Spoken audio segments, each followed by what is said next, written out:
I'll tell you a little bit of the story of when I wrote that song, and I don't even know how long it's been. I probably had that written down somewhere. But I came home from work one day, and I had been up that morning and saw the sunrise as I was going to work. And sometimes you get up and you have to seek for the presence of the Lord. Sometimes you get up and you know that there's something you got to reach out for.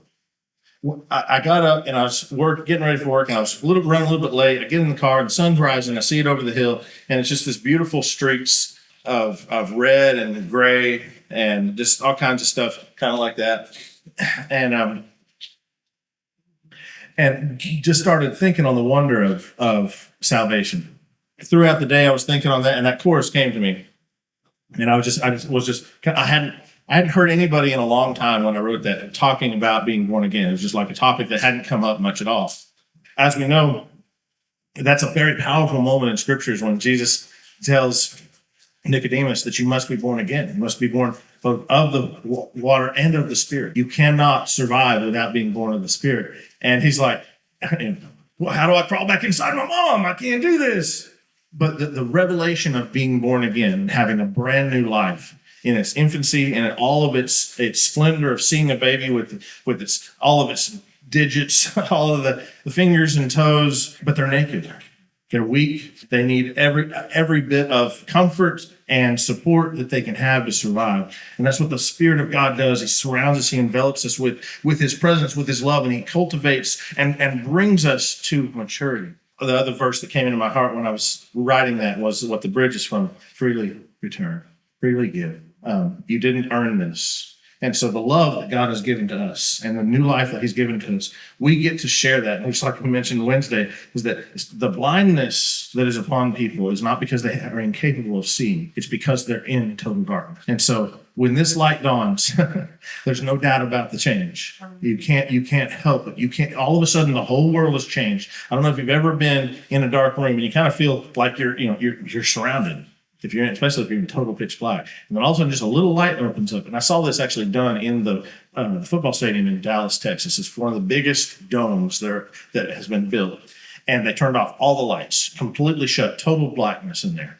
And a person took one little candle into the middle of the field. This is a huge stadium. It was 117,000 people, I think. And they lit this candle and set it in the middle of the field. And you could see everything in the stadium. One candle pierced all that darkness. So that's what this light that has dawned in us, that has given us new life, that light can illuminate so much. The darkness can't. The light has shined, and the dark has never encompassed it. It cannot. It has no power, none whatsoever. The light just dissipates.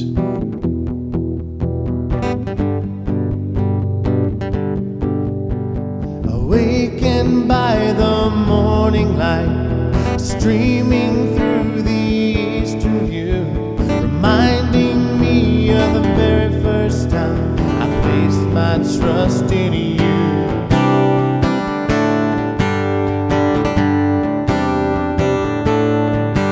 Oh, I'm taken by surprise again at the way you're making all things new. I'm cleansed from a past of toil and sin by the hand of a loving friend. Hey, yeah, yes, and I've been born again, born of the Spirit, born on high. And I've been born again, born of the Spirit, a life anew. Yes, I've been born again. Na na na na na na na. Do do do.